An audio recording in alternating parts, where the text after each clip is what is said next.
இவ வேற நிமிஷத்துக்கு நிமிஷம் போன் பண்ணி சாவடிப்பா. சொல்லு மனிஷா. என்னாச்சு சரியும்?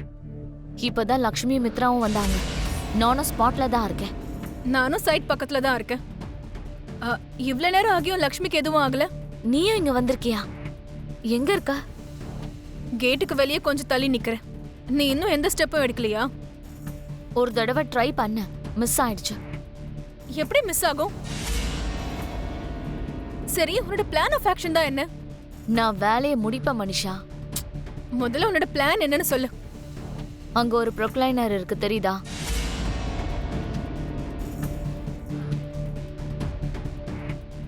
ஆமா, அதுல இருக்கிற ஆபரேட்டர் நம்ம ஆளு.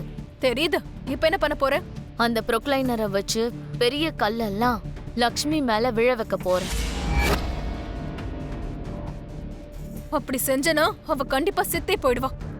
சாகட்டும். ஹே, உனக்கு என்ன பைத்தியமா? லக்ஷ்மி பக்கத்துல மித்ராவும் இருக்கா. அது மட்டும் விழுந்தா அதுல லக்ஷ்மி மட்டும் சாக மாட்டா, பக்கத்துல இருக்கிற மித்ராக்கும் ஆபத்து.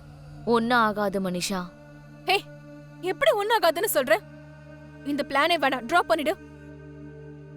சரியோ, உன்கிட்ட தான் சொல்லிக்கிட்டு இருக்கேன். அந்த கிரேன் காரனை நிறுத்த சொல்லு.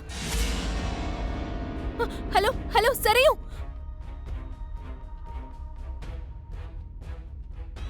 என்ன கட் பண்ணிட்டா? இவன் மனசுல என்னதான் நினைச்சிட்டு இருக்கா? நான் ஒண்ணு சொன்னா அவ ஒண்ணு செய்யறா.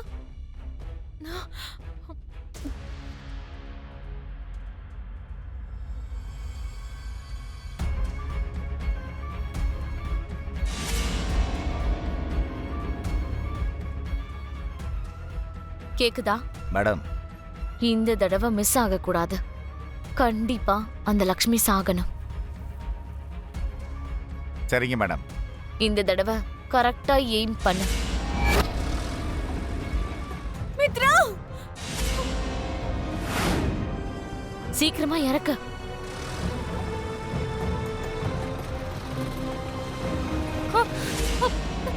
மித்ரா, மித்ரா,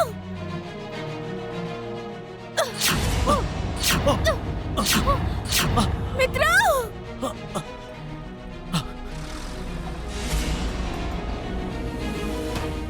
லக்ஷ்மி! எஸ். என்னாச்சு சித்தப்பா? எதுக்கு எங்களை ஸ்கூல்ல இருந்து ஆஃப்டர்நூனே வீட்டுக்கு கூட்டிட்டு போறீங்க? வீட்டுக்கு போனதும் சொல்றேன்னு சொன்னோம். இப்பவே சொல்லுங்க சித்தப்பா. அப்பாக்கு ஏதாவது ஆயிடுச்சா? சொல்லுங்க சித்தப்பா. அம்மாக்கு ஏதாவது ஆயிடுச்சா? யாருக்கு என்னாச்சுன்னு சொல்லுங்க சித்தப்பா. வேணா வேணான்னு தலைப்பாடம் அடிச்சுக்கிட்டேன். சொல்றதே கேட்காம என்ன வேலை பண்ணிருக்க? ச்சே, இப்ப என்ன பண்றது? எப்படி இதுல இருந்து தப்பிக்கிறது? எல்லாத்தையும் இப்படி சொதப்பி வச்சுட்டியே. உன்னை என்ன பண்றதுன்னு தெரியல சரியோ. இந்த விஷயத்துல இருந்து எஸ்கேப் ஆகிறது அவ்வளவு ஈஸி இல்ல. ஷேர் ஹோல்டர்ஸ், கம்பெனி டைரக்டர்ஸ்னு எல்லாருமே கம்ப்ளைண்ட் பண்ணுவாங்க. பெரிய கேஸ் ஆகும். இன்வெஸ்டிகேஷன் பண்ண போலீஸ் வருவாங்க.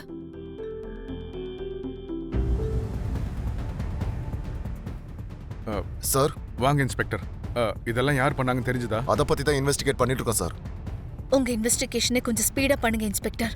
யாரு பண்ணாங்கங்கறத சீக்கிரமா கண்டுபிடிங்க. அவங்களை ஏன் கையாலேயே நான் சுட்டு கொல்லணும்.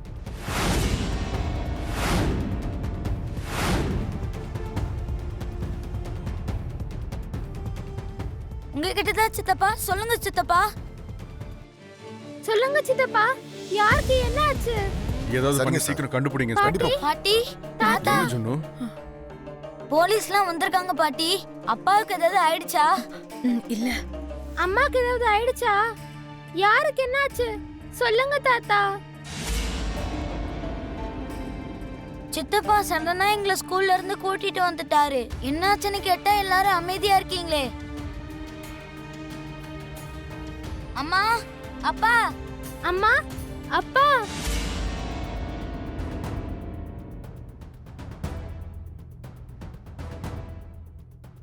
அம்மா, அம்மா, அம்மா.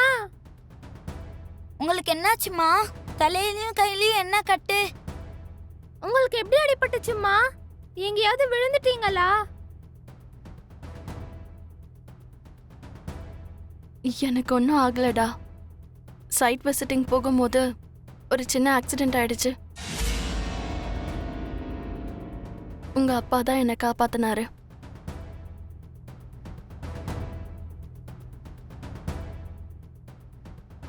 அப்படியாமா? அப்பா தான் உங்களை காப்பாத்துனாரா? ஆமான்னு சொன்னோம். அப்பா மட்டும் இல்லைன்னா எனக்கு பெரிய ஆக்சிடென்ட் நடந்திருக்கும்.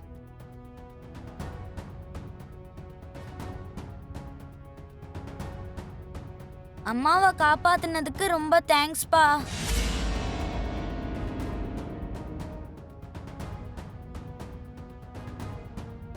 நீங்க எப்பவுமே அம்மாக்கு இப்படிதான் சப்போர்ட்டா இருக்கணும்ப்பா.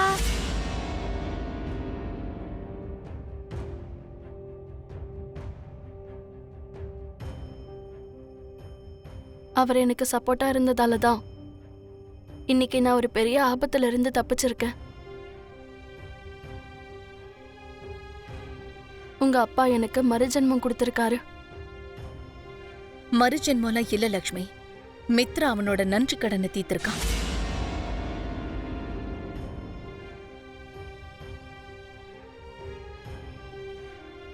என்ன நன்றி கடன் அத்தை? நீ எத்தனையோ தடவை மித்ராவை பல கண்டத்துல இருந்து காப்பாத்திருக்க. மித்ரா உனக்கு ரொம்ப கடமைப்பட்டிருக்கான் லக்ஷ்மி. எங்களுக்குள்ள என்ன அத்தை இதெல்லாம்? உண்மைதான். உங்க 2 பேருக்கும் நடுவுல இருக்கிறது நன்றி கடன் இல்ல, உறவு, தாலி உறவு.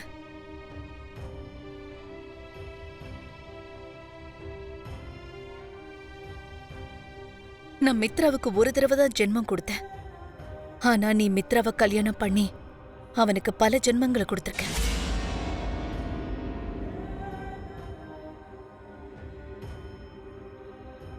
நான் மித்ராக்கு உயிர் கொடுத்தா நீ அந்த உயிரை காப்பாத்திட்டு இருக்கம்மா.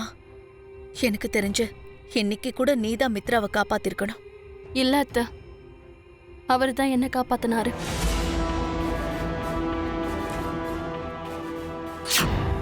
லக்ஷ்மி,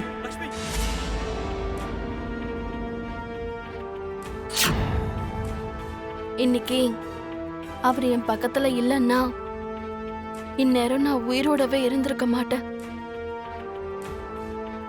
அப்படின்னா அப்பாவை நீங்க காப்பாத்திருக்கீங்க, அப்பா உங்களை காப்பாத்திருக்காரு. நீங்க ஒருத்தருக்கு ஒருத்தர் காப்பாத்திருக்கீங்க. ஆமா தங்கம், உங்க அப்பாவும் அம்மாவும் ஒருத்தருக்கு ஒருத்தர் வாழ்க்கை முழுக்க ஒத்துமையா இருக்கணும். அவங்களுக்குள்ள எந்த சண்டையும் வரக்கூடாது.